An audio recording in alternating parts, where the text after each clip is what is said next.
Good afternoon, welcome back to T3. On today's show we have the Titan GT75 from MSI. So sit back, relax and enjoy the show.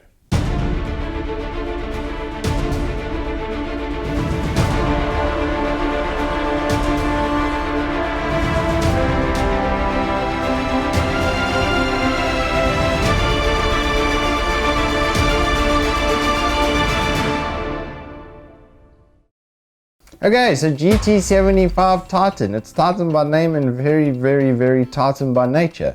This is the beast in question. Now, it weighs over 5 kilograms and it's large, to say the least. But that is because it has the equivalent of an i7 8700K in the 8950i9 label that they've put on it for the mobile chip, and a GTX 1080, all wrapped up in a mobile platform. Now, that's quite impressive, but before we get into any performance, let's have a look at the physical product itself. Because there's some nice features. Honestly, MSI has done quite a good job overall of making this a very good desktop replacement unit. So on the side we have 3 USB 3s and the audio. The audio card unfortunately doesn't have an op amp in it, so if you do have high power headphones, you are going to need to have something complementary to that to be able to power them properly. But other than that, the sound card quality is pretty good, so no complaints really there. On the back of the laptop we have really nice port arrangement. There's the Thunderbolt mini display, HDMI, the RJ45 for your LAN and your power all coming out the back of it, so you can make it basically a permanent installation. Now, this unit in question does come with a 4K 60Hz panel, but you can run 3 4K 60Hz panels out of the ports on the back and do NVIDIA surround and all that lovely stuff. And then, because obviously they are high bandwidth ports, you'll be able to run 144Hz and 240Hz displays from the laptop as well. Then on the right hand side we have 2 more USB 3s and a card reader, which is actually going to be very useful, especially if you are going to be using this as a workstation, a mobile workstation, because really that's what this is. It's not, I don't think it's being aimed as an everyday mobile user unless you want really strong back and legs.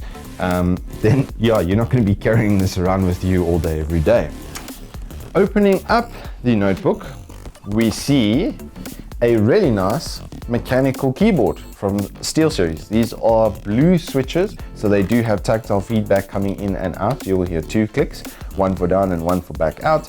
The travel has been reduced to reduce the size because the original GT72 Titan had a full fat mechanical keyboard and it was a little bit big. It was even bigger than this is, if you can believe it. So they've done, well, not dumbed it down, but they've minimized the travel on the keys, which is actually a good thing. Then you have your function keys on the right hand side here for the cooler boost and the SteelSeries panel, everything else you need, and then the beautiful 4K 60Hz panel. Now, let me talk about usage a little bit before we get into the benchmarks. I did go and use this playing some games over the weekend, used it for about 2 days, and it performed phenomenally. There was no real heat coming through from the WASD. MSI has managed to keep all of that through to the back of the notebook through those beautiful Aventador-esque cooling vents that they have put on the back of the laptop.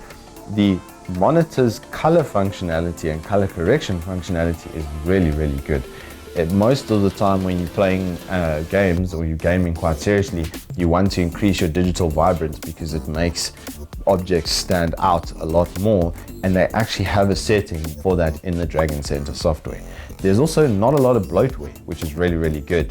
They've really cut down on that, so there's basically your Dragon Center, your functionality for the monitor and the keyboard, and that's about it.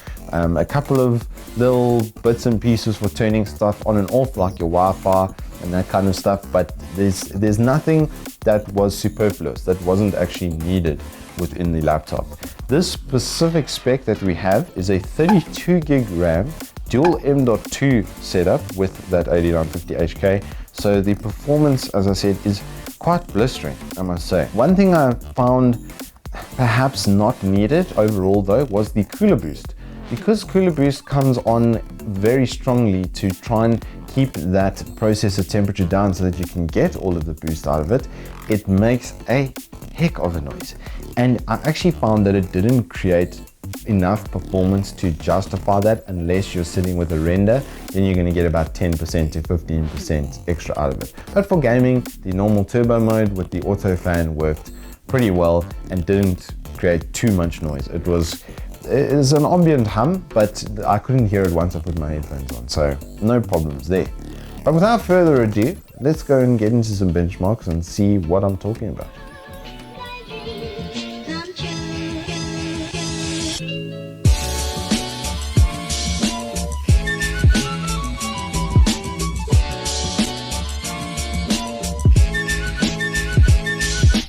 Alrighty, so let's jump straight into the benchmarks. We've updated to Cinebench for the multi-core threaded test. R20, the new version that they've released, it's actually gotten slightly wider gap, so it gives us more accurate testing. So it's going to be 2809 versus 3956. That's a 29% difference. Considering it has 25% less cores, you're basically losing out on 4% performance per core, which is, well, not per core even, it's 1% per core, which is, well, less. It's actually quite nuts. Looking at CSGO, which is usually a bit of a brow beater when it comes to mobile chips, it did phenomenally well, getting 31% better frame rate on average. A little bit concerning on the 0.1%. There was a stutter here and there, but it wasn't all that noticeable thanks to this thing's phenomenal G-Sync panel. Dota 2, we saw a very average performance, nothing to really talk about there except much better 0.1% lows. Now this is Source 2 compared to CSGO's Source 1 engine, so do take that into consideration. It is a more refined, better process that we are running on that.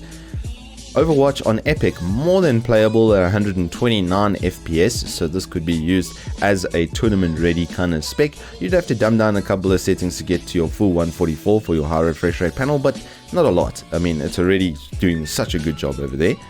Moving on to our Firestrike benchmarks, we saw kind of the overall difference not actually being quite represented quite accurately here for a change. It's usually one of the most direct like-for-like comparisons, and it's such an interesting combined test score, because only on this one, as we go through the remainder here, will you see that it actually smashed our test bed on the combined score. Now, Intels usually do a little bit better on the normal Firestrike combined score, and even if you see some graphical differences and some differences in the physics test, it usually doesn't actually follow through when you're looking at AMD versus Intel. But I didn't expect it to be by this kind of margin, especially when you look at the Firestrike Extreme and Firestrike Ultra. It's actually starts to lose out a little bit. But the main thing to note here is that the GPU actually does a really good job of maintaining its speed, and it doesn't drop off too much. The CPU is still doing a phenomenal job, considering it's got 25% less resources. It managed to keep up quite nicely. And then it's kind of the same for time spy, except this CPU test is obviously more refined and more modern, because that's more consistent with our Cinebench test. So that's actually some really good data for us to work with in the future. It did have an 8% overall difference. Now, I did go and do a whole bunch of testing with the cooler boost versus the normal fan, and this time spy example that I have here shows basically what my general experience was like. There's really no need for cooler boost, if I'm honest, on this machine. If you leave it on the normal fan, it creates a lot less noise. It will still hit 97 degrees as it hits when you hit the cooler boost on, but the performance difference is so negligible, it's really not worth the noise. So I don't think it's quite worth it on this thing. I think there's actually enough space to not have to use it, which is a good thing for users. And especially I think if you go into a really hot climate, then you do still have cooler boost to aid you on the back of that.